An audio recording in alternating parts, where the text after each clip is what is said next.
একাদশ শ্রেণীর গ্যাসীয় ও তরল অবস্থার প্রথম ক্লাসে আমার সমস্ত প্রিয় ছাত্রছাত্রীদের আবার স্বাগত জানাই। পদার্থের তিনটি অবস্থা কি কি না কঠিন অবস্থা, তরল অবস্থা এবং গ্যাসীয় অবস্থা। এই চ্যাপ্টারে আমরা সব কিছুর বিষয়ে অল্প অল্প জানার পরে আমরা মূলত গ্যাস নিয়ে আলোচনা করব। তাহলে পদার্থ তিন অবস্থায় থাকে কেন?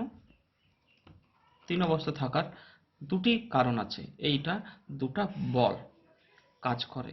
কি কি বল? একটা হচ্ছে আকর্ষণজনিত বল বা সংশক্তিজনিত বল, যা কি করে কোনো পদার্থের কণাগুলিকে তাদের কাছাকাছি থাকতে সহায়তা করে। এবং তাপীয় বিচ্ছিন্ন বল কি করে? তাপীয় বিচ্ছিন্ন বল অণুগুলিকে পরস্পর থেকে বিচ্ছিন্ন করার চেষ্টা করে।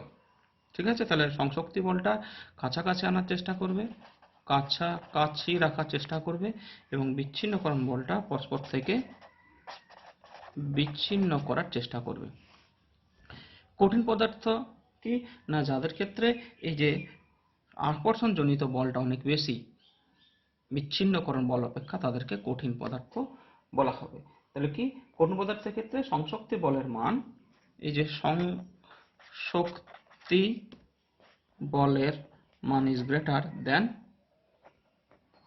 বিচ্ছিন্ন করার যে বল, তাপীয় বিচ্ছিন্ন বল। সেই জন্য কি এদের মধ্যে আকর্ষণ বল, কঠিন পদার্থের মধ্যে আকর্ষণ বল খুব তীব্র হওয়ার জন্য এদের নির্দিষ্ট আকার আয়তন থাকে। তরল পদার্থের মধ্যে কি হচ্ছে না, তরল পদার্থের মধ্যে সংশক্তি বলের মান তাপীয় বিচ্ছিন্ন বল থেকে বেশি, কিন্তু কঠিনের মতো তীব্র নয়। তাই এদের নির্দিষ্ট কোনো আকার নেই বটে, কিন্তু নির্দিষ্ট উষ্ণতায় এর আয়তন নির্দিষ্ট হয়। ঠিক আছে। আর গ্যাসীয় পদার্থের ক্ষেত্রে কি সংশক্তি বলের মান খুব কম, তাই এরা অণুগুলি স্বাধীন এবং এলোমেলোভাবে গতিশীল অবস্থায় থাকে। এর জন্য গ্যাসীয় পদার্থের নির্দিষ্ট কোনো আয়তন নেই। যে পাত্রেই রাখবো সেই পাত্রের আকারও যেমন দখল করবে, আয়তনও দখল করবে। আচ্ছা, এরপর পদার্থের একটা চতুর্থ অবস্থা আছে যাকে আমরা প্লাজমা বলি। প্লাজমা আমাদের পরের টপিক, পদার্থের অবস্থান্তর। অবস্থান্তর কিরকম হতে পারে না, একটা পদার্থ হতে পারে কঠিন, তরল আর গ্যাসীয়। মনে রাখবে তরল পদার্থ, কঠিন পদার্থকে যদি আমরা হিট করি, প্লাস তাপ যদি দিই, তাহলে ওটা তরল পদার্থ হবে, এবং তরল পদার্থকে যদি আবার প্লাস হিট করি তাহলে ওটি গ্যাসীয় পদার্থে রূপান্তরিত হবে। আবার গ্যাসীয় পদার্থকে যদি আমরা ঠান্ডা করি তখন গ্যাসীয় পদার্থটা আবার তরল পদার্থে হবে। আবার তরল পদার্থকে যদি আবার মাইনাস তাপ করি অর্থাৎ ঠান্ডা করি তখন কিন্তু কঠিন পদার্থে রূপান্তর হবে। এভাবে আমরা কিন্তু পদার্থের অবস্থান্তর করতে পারি। যেমন উদাহরণ হিসাবে আমরা বলতে পারি জল। হ্যাঁ, জলকে যদি আমরা ঠান্ডা করি তাহলে কি হবে? জলকে ঠান্ডা করে দিলে হবে বরফ। ঠিক আছে। আবার জলকে যদি আমরা গরম করি, জলকে ঠান্ডা করলে বরফ হবে, আর জলকে গরম করলে এটা হয়ে যাবে বাষ্প। আবার বাষ্পকে যদি আমরা ঠান্ডা করি তাহলে হয়ে যাবে জল, আবার জলকে আবার ঠান্ডা করলে হবে বরফ। ঠিক আছে। তাহলে বরফকে আবার গরম করলে হবে জল, আবার জলকে গরম করে দিলে হয়ে যাবে বাষ্প। এভাবে আমরা একটা পদার্থকে অন্য অবস্থায় রূপান্তর করতে পারি। পরের টপিক, গ্যাসীয় পদার্থের বৈশিষ্ট্য।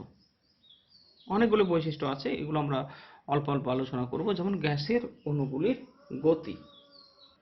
গ্যাসের অণুর গতি, গ্যাসের অণুগুলির মধ্যে নিজেদের মধ্যে আকর্ষণ বল অনেক কম, সেই জন্য এই অণুগুলি স্বাধীনভাবে এবং বিক্ষিপ্ত এলোমেলো অবস্থায় গতিশীল থাকে। ঠিক আছে। তাহলে এদের গতি থাকবে। ঠিক আছে, স্বাধীনভাবে এরা চলাচল করবে। আকার এবং আয়তন, গ্যাসীয় পদার্থের অণুগুলির মধ্যে আকর্ষণ বল খুব কম, এর জন্য এদের নির্দিষ্ট কোনো আয়তন নেই। যে পাত্রে রাখবো সেই পাত্রেরই আয়তন এবং আকার দখল করবে।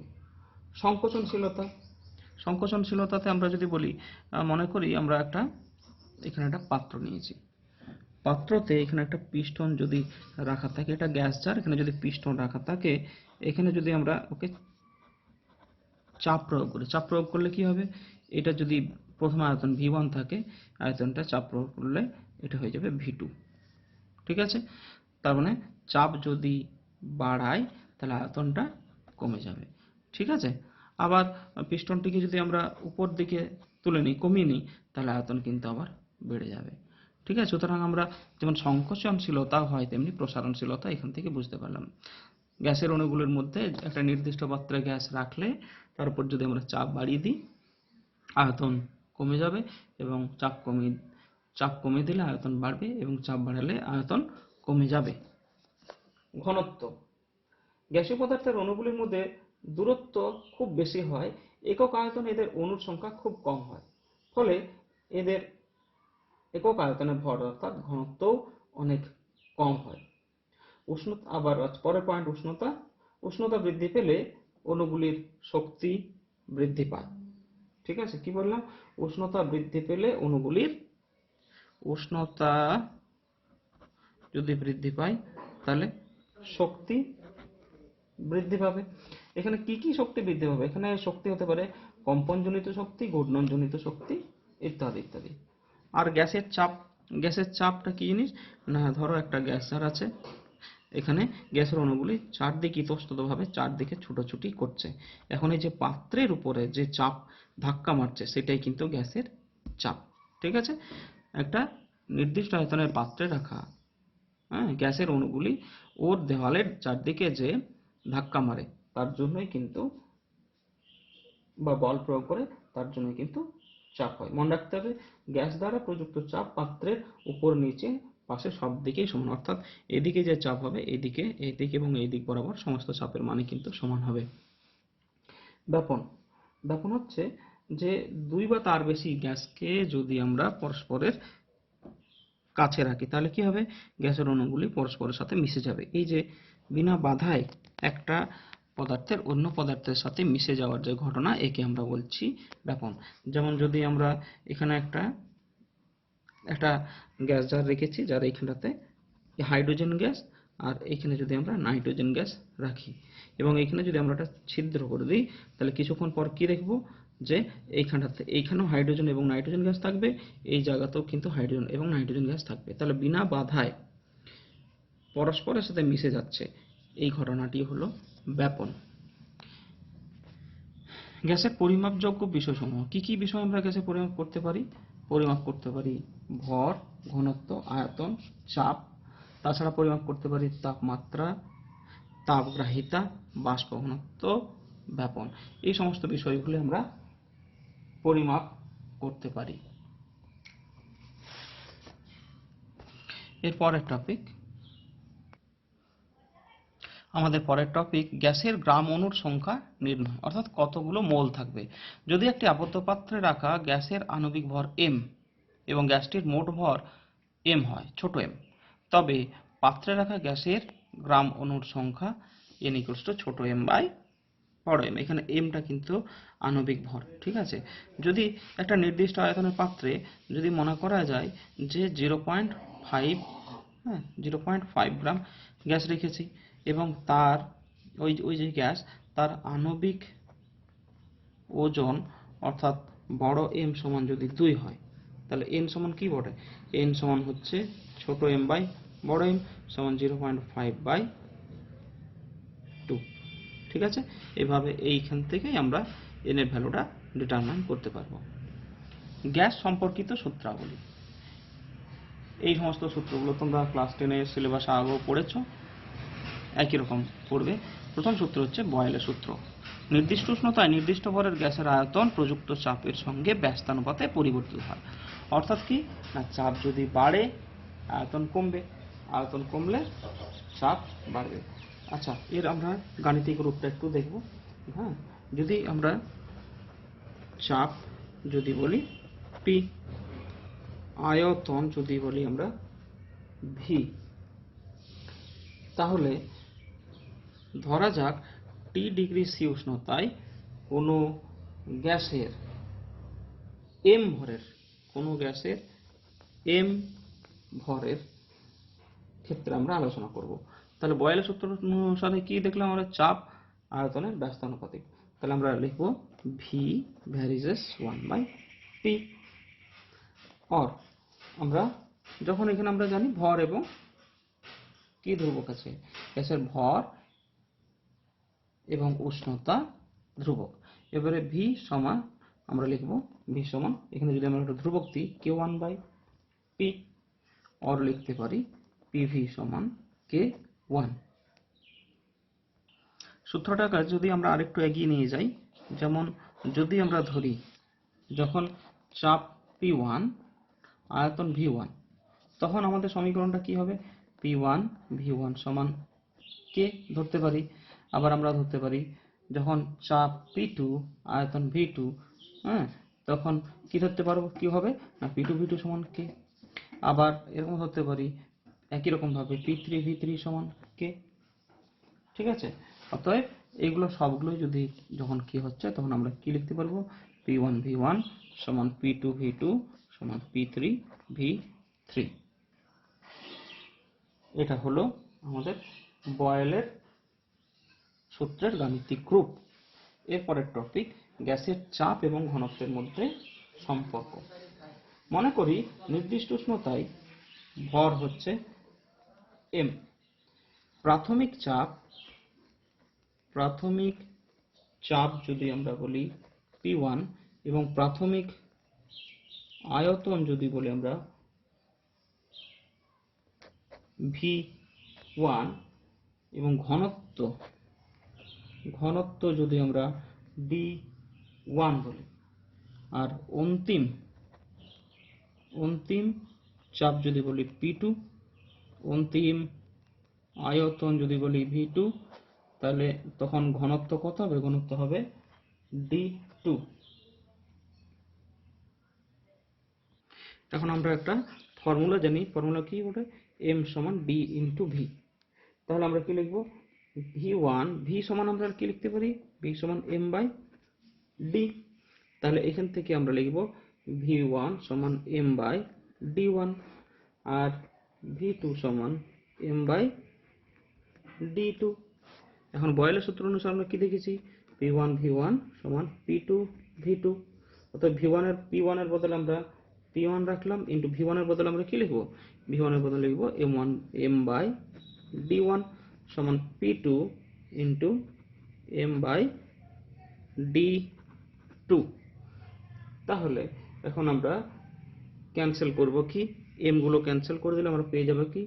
P1/D1 সমান P2/D2 সমান আমরা কি লিখতে পারি?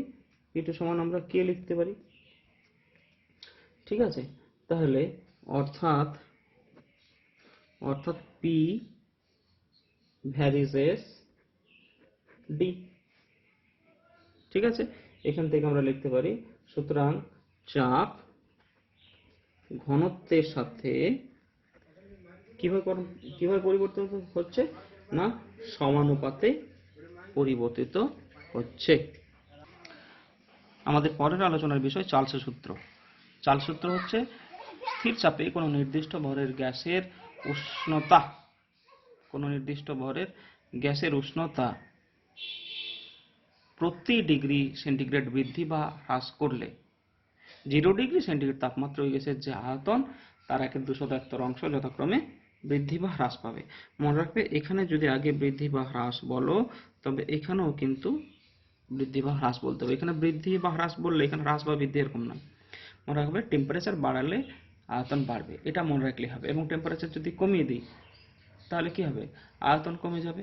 তাই নির্দিষ্ট চাপে কোনো নির্দিষ্ট ভরের গ্যাসের আয়তন প্রতি ডিগ্রি তাপমাত্রা বৃদ্ধি বা হ্রাসের জন্য 0 ডিগ্রি সি তাপমাত্রায় যে আয়তন ছিল তার 1/273 অংশ যথাক্রমে বৃদ্ধি বা হ্রাস পাবে। এর গাণিতিক রূপটা আমরা যদি একটু লিখি, গাণিতিক রূপটা লিখতে পারো VT সমান V01 প্লাস T/273। এটাকে যদি আমরা এটা বৃদ্ধি করলাম, হ্যাঁ, তখন এখানে ভিটি কি বলে? ভিটি হচ্ছে যে টি ডিগ্রি উষ্ণতাতে আয়তন। V0 কি? 0 ডিগ্রি সেন্টিগ্রেড তাপমাত্রাতে যে আয়তন সেটা V0। তাহলে এখানে বৃদ্ধি হলো প্লাস। আবার যদি ভিটি এটা প্লাস টি এর জন্য এবার মাইনাস টি এর জন্য লিখি, তখন ভিটি সমান V01 মাইনাস T/273। সেজন্য একসাথে যদি আমরা লিখি তখন আমাদের দাঁড়াবে ভিটি সমান v01 plus minus T by 273। ঠিক আছে, তাহলে একসাথে লিখলে কি হবে, এখানে একটা প্লাসও ছিল একটা মাইনাসও ছিল। এটা ভিটি সমান কি, প্লাসের জন্য যখন টেম্পারেচার বাড়াচ্ছি v01 প্লাস টি বাই 273, আর মাইনাসের জন্য v01 মাইনাস টি বাই 273। সেজন্য একসাথে লিখলে আমাদের হয়ে গেল ভিটি সমান v01 plus minus T by 273। পরম শূন্য তাপমাত্রা চার্লসের সূত্রানুসারে স্থির চাপে -273°C উষ্ণতায় যে কোনো গ্যাসের আয়তন শূন্য হয়ে যায়। এই নির্দিষ্ট উষ্ণতাটিকে বা এই -273°C উষ্ণতাকে বলা হয় পরম শূন্য উষ্ণতা। ঠিক আছে, মনে রাখবে এই চ্যাপ্টারের গ্যাস চ্যাপ্টারের যে কোনো অঙ্ক করার সময় তোমাদেরকে ডিগ্রি সেন্টিগ্রেডে থাকলে আমাদেরকে সব অঙ্কগুলোকে কেলভিনে ট্রান্সফার করতে হবে। তো কেলভিনে ট্রান্সফার করার জন্য একটা ফর্মুলা ছিল, যে কি ছিল বলো, টি ডিগ্রি সি সমান 273 প্লাস টি কেলভিন। ঠিক আছে, এটা তোমাদেরকে মনে রাখতে হবে। পরম স্কেল অনুসারে চার্লসের সূত্র কি আছে, স্থির চাপে কোনো নির্দিষ্ট ভরের গ্যাসের আয়তন তার পরম উষ্ণতার সঙ্গে সমানুপাতিক। স্থির চাপে কোনো নির্দিষ্ট ভরের গ্যাসের আয়তন তার পরম উষ্ণতার সাথে সমানুপাতিক, অর্থাৎ পরম উষ্ণতা বাড়লে আয়তন বাড়বে, পরম উষ্ণতা কমলে আয়তন কমবে। তাহলে আমরা যদি বলি যে ধরা যাক আয়তন যদি বলি ভি, আর পরম তাপমাত্রা যদি বলি আমরা বড় টি, তাহলে চার্লসের সূত্র অনুসারে কি হবে, হবে ভি ভ্যারিজেস টি, আর লিখতে পারি ভি সমান কে ইন্টু টি। ঠিক আছে, বা আমরা এটাকে লিখতে পারি, তাহলে ভি ওয়ান সমান কে টি ওয়ান, আবার ভি টু সমান কে টি টু। এটাকে যদি 1 নম্বর, এটাকে যদি 2 নম্বর করি, তাহলে 1/2 করলে আমরা কি লিখতে পারবো, v1 বাই v2 সমান কি লিখতে পারবো, v1 বাই v2 সমান t1 বাই t2। এই সমীকরণটা অঙ্ক করার সময় কাজে লাগতে পারে। আমাদের পরের টপিক গেলুসাকের চাপের সূত্র। যেমন আমরা চার্লসের সূত্র পড়েছিলাম, চার্লসের সূত্রের সময় কি ছিল, নির্দিষ্ট উষ্ণতায় নির্দিষ্ট চাপে কোনো নির্দিষ্ট ভরের গ্যাসের আয়তন পড়েছিলাম। এখানে একদম এটা হচ্ছে চাপের সূত্র, নির্দিষ্ট আয়তন রেখে, আয়তন স্থির রেখে কোনো নির্দিষ্ট ভরের চাপ 1 ডিগ্রি সি, আগেটা ছিল কোনো গ্যাসের আয়তন, কোনো গ্যাসের আয়তন চেঞ্জ করছিলাম আমরা, এখন আমরা কি চেঞ্জ করব, চাপের সূত্র। তাহলে চাপ 1 ডিগ্রি সি তাপমাত্রা বৃদ্ধি বা হ্রাসের জন্য 0 ডিগ্রি সেন্টিগ্রেড তাপমাত্রায় যে চাপ ছিল তার 1/273 অংশ যথাক্রমে বৃদ্ধি বা হ্রাস পায়। ঠিক আছে, চার্লসের সূত্রে এখানে আমরা আয়তন নিয়ে পড়েছিলাম, এখন আমরা গেলুসাকের গ্যাস আয়তন সূত্রে গোটা জিনিসটা একই রইল, শুধুমাত্র চাপের পরিবর্তন দেখানো হচ্ছে। এরপরের টপিক বয়েল এবং চার্লসের সংযোগ সূত্র। তাহলে বয়েলের সূত্র থেকে আমরা কি জেনেছিলাম, নির্দিষ্ট ভর এম ভরের গ্যাসের ক্ষেত্রে যদি প্রাথমিক চাপ যদি আমরা ধরি, বা চাপ যদি আমরা ধরি, চাপ যদি P1 হয়, ঠিক আছে, যদি আমরা এখানটাতে চাপ যদি আমরা করি P, আয়তন যদি করি V, আর তাপমাত্রা যদি করি T, তাহলে বয়েলের সূত্রানুসারে আমরা জানি, বয়েলের সূত্র অনুসারে কি আছে, V ভ্যারিসেস 1/P। যখন ভর এবং টি, ভর আর টি স্থির। আর চার্লসের সূত্রানুসারে ভি ভ্যারিসেস টি, যখন ভর এবং পি স্থির, ভর এবং পি স্থির। তাহলে এখন ভেদের সূত্রানুসারে আমি কি পাবো, একবার পেলাম ভি ভ্যারিসেস 1/P, একবার পেলাম ভি ভ্যারিসেস টি, অতএব ভেদের সূত্র অনুসারে V varies as T by T. এখন আমরা যদি একটা ধ্রুবক দিই তাহলে কি লিখতে পারবো, ভি সমান কেটি বাই পি, আর এখান থেকে আমরা লিখব পি ভি সমান কেটি, और पी वी बाई टी समान के। এখান থেকে আমরা লিখতে পারি যে P one V one by T one সমান কে, আবার P two V two by T two সমানও কে। তাহলে এই দুটোকে যদি আমরা মিলিয়ে একসাথে লিখি তাহলে কি লিখতে পারবো, P one V one by T one সমান P two V two by T two. তাহলে এই সমীকরণটা আমরা পেয়ে গেলাম দুটো ডিফারেন্ট টেম্পারেচারে বয়েল এবং চার্লসের সূত্রে মিলিত রূপ। কি পেলাম, P one V one by T one সমান P two V two by T two. গ্যাসের চাপ, উষ্ণতা এবং ঘনত্বের মধ্যে সম্পর্ক। ধরা যাক একটা নির্দিষ্ট ভরের গ্যাস আছে যার ভরটা আমরা ধরছি এম। তাহলে টি ওয়ান উষ্ণতায় চাপ যদি পি ওয়ান হয়, আয়তন হবে ভি ওয়ান, ঘনত্ব হবে ডি ওয়ান। এখন টেম্পারেচার চেঞ্জ করে যদি টি টু করি তাহলে চাপ হবে পি টু, আয়তন হবে ভি টু এবং ঘনত্ব হবে ডি টু। তাহলে এখন আমরা একটু আগে এইখান থেকে যেটা পেলাম বয়েল এবং চার্লসের সম্মিলিত রূপ কি ছিল, P one V one by T one সমান P two V two by T two. এখান থেকে আমরা লিখব, আমরা একটা ফর্মুলা জানি এম সমান ডিভি, ঠিক আছে। তাহলে এখান থেকে দেখো ভি সমান, তাহলে ভি সমান কি লিখতে পারি, ভি সমান এম বাই ডি। তাহলে এখান থেকে আমরা লিখছি দেখো ভি ওয়ান ডি ওয়ান সমান এম, তাহলে ভি ওয়ান সমান কি হবে, ভি ওয়ান হয়ে যাবে এম বাই ডি ওয়ান। আবার একই রকম ভাবে ভি টু সমান হয়ে যাবে এম বাই ডি টু। তাহলে এই যে সমীকরণ ছিল P one V one by T one সমান P two V two by T two তে ভি ওয়ানের বদলে কি লিখবো, এম বাই ডি ওয়ান। দেখো এখানে এম বাই ডি ওয়ান লিখেছি। আর ভি টুর বদলে কি ছিল, ভি টুর বদলে ছিল এম বাই ডি টু। তাহলে ভি টুর বদলে দেখো এম বাই ডি টু লিখেছি। এখন আমরা দেখো এখানে এম আর এম পরস্পর ক্যান্সেল হয়ে যাবে, সুতরাং পেয়ে যাব P one by T one D one সমান P two by T two D two.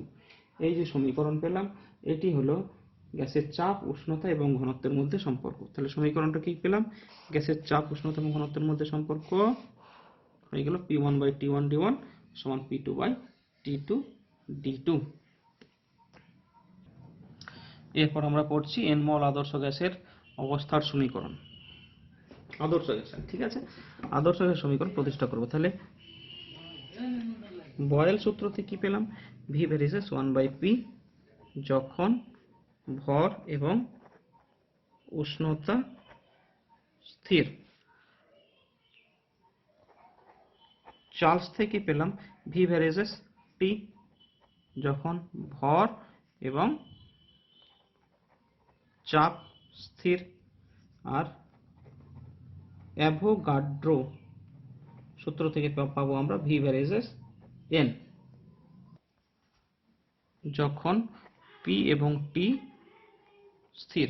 তাহলে ভেদের সূত্র থেকে আমরা কি পাবো, সংযোগ সূত্র V varies as n t by P. দেখো এন আর টিটা উপরে ছিল তাই উপরে চলে এলো, এবং পিটা নিচে ছিল নিচে চলে এলো। এখন আমরা যদি একটা ধ্রুবক দিই সেই ধ্রুবকটা হয়ে যাবে ভি সমান আর এন টি বাই পি। এখানে যে আর পেলাম এটা হচ্ছে সর্বজনীন গ্যাস ধ্রুবক, আর হলো সর্বজনীন গ্যাস ধ্রুবক বা পিভি সমান এন আর টি। এই সমীকরণটা হয়ে গেল আমাদের আদর্শ গ্যাসের সমীকরণ। এবার আমরা বিভিন্ন পদ্ধতিতে আর এর মানটা ডিটারমাইন করব। প্রথম আছে আমাদের সিজিএস পদ্ধতিতে আর এর মান নির্ণয়। তো আমাদের আদর্শ গ্যাসের সমীকরণটা কি পেলাম, পিভি সমান এন আর টি। তো এখানে ঘুরি আমরা যদি এই সমীকরণ থেকে পাবো আর সমান পিভি বাই এন টি, ঠিক আছে। এবারে আর এর ভ্যালুটা ডিটারমাইন করব। তো পি কত বটে, পি হচ্ছে পি সমান আমরা একটা ফর্মুলা জানি এইচ ডি ইন্টু জি। তাহলে এখানে এইচ ইকুয়াল টু 76 সেন্টিমিটার পারস্তম্ভের চাপ, ডি পারদের ঘনত্ব 13.6 এবং জি হচ্ছে 981। গ্যাসের আয়তন ভি, এই ক্ষেত্রে আমরা জানি এনটিপিতে 1 লিটার গ্যাসের আয়তন হবে 22,400 সিসি বা 22,400 সেমি কিউব। সুতরাং এনটিপি তে n গ্রাম অণু, এনটিপিতে n গ্রাম অণু গ্যাসের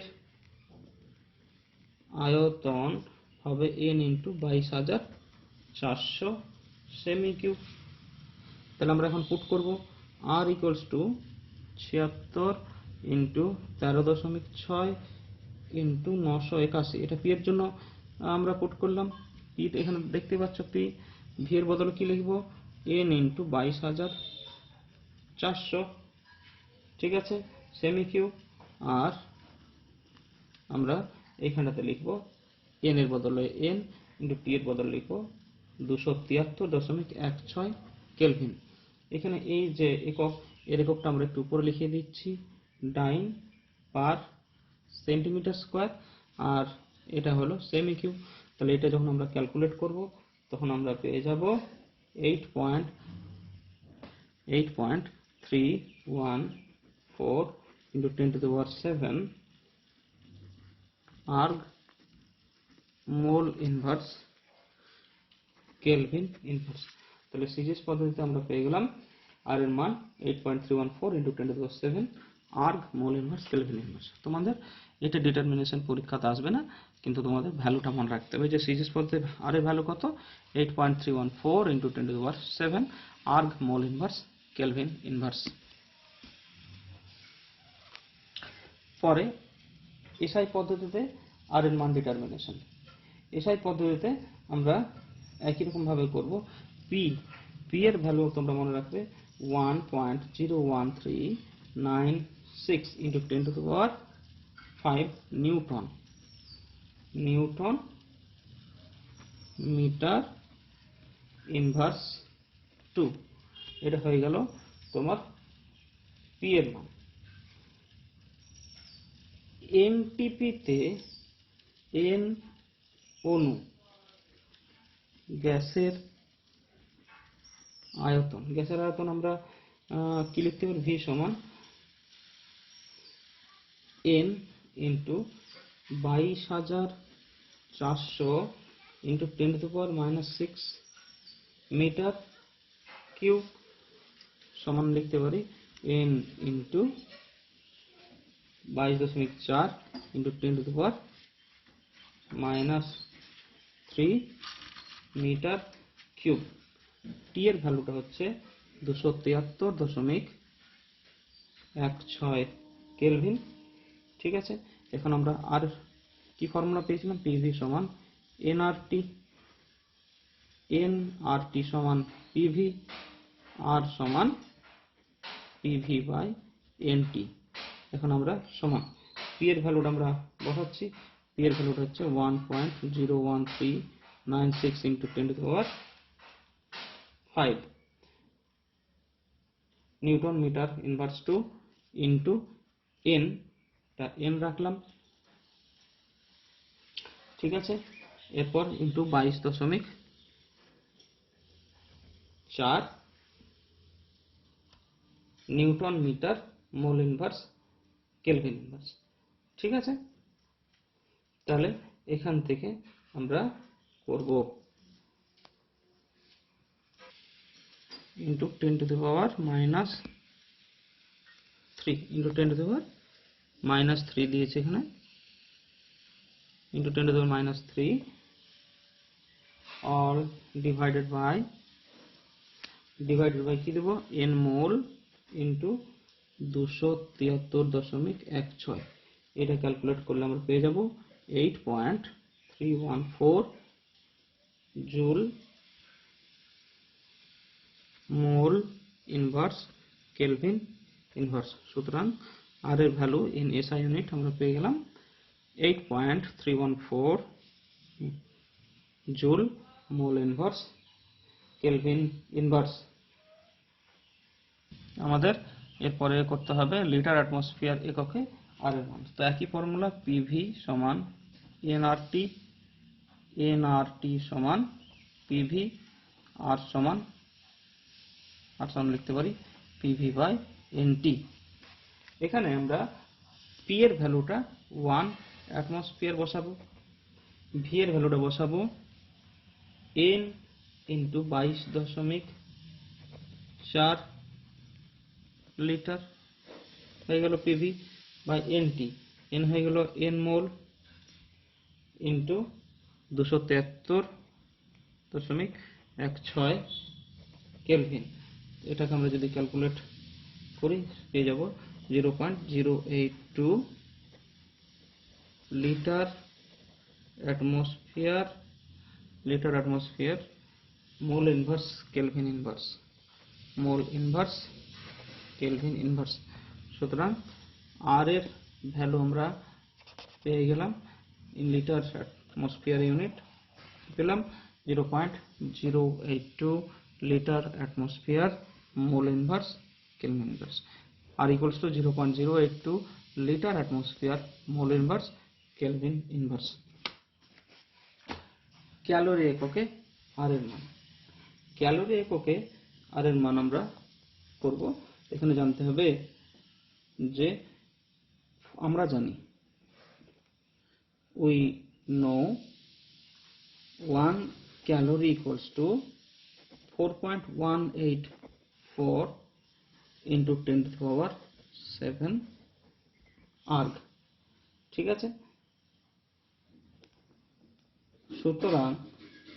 সুতরাং r equals to 8.314 into 10 to the power 7 arg mole inverse kelvin inverse, এটা আমাদের ছিল।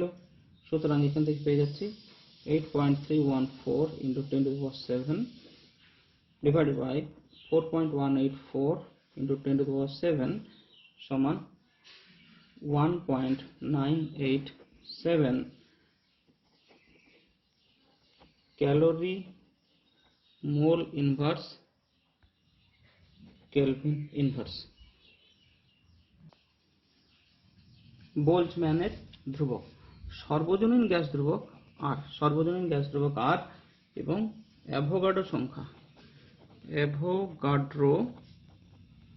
সংখ্যা এন এর অনুপাতকে, এই যে আর এবং অ্যাভোগাড্রো সংখ্যা এন এর অনুপাতকে বোল্টজম্যান ধ্রুবক বলে। একে আমরা কে দ্বারা প্রকাশ করি, তাহলে কে সমান কি হয়ে যাবে আর বাই এন। ঠিক আছে, এখন আর বাই এন এর ভ্যালুগুলো যদি আমরা পুট করি 8.314 into 10 to the power 7 arg mole inverse Kelvin inverse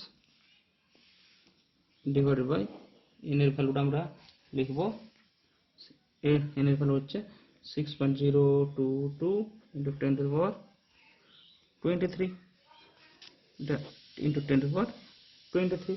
সুতরাং পেয়ে যাব 1.38 into 10 to the power minus 16 আর কেলভিন ইনভার্স। এটা হচ্ছে আমাদের ইন সিজিএস ইউনিটে হয়ে গেল। আর একই রকম ভাবে এসআই পদ্ধতিতে আমরা যদি ডিটারমাইন করতে চাই তাহলে আমরা পেয়ে যাব R equals to K equals to R by N. R এর ভ্যালুটা আমরা লিখব 8.314 divided by 6.022 into 10 to the power 23 8.314 joule mole inverse kelvin inverse. এটা কাটাকুটি হয়ে গেল হবে 1.38 into 10 to the power minus 23 joule kelvin inverse. আশা করি গ্যাস সমস্ত আলোচনা তোমাদের ভালো লেগেছে, বুঝতে পেরেছো। ঠিক আছে, পরের ক্লাস আবার দেখা হচ্ছে। Thank you all.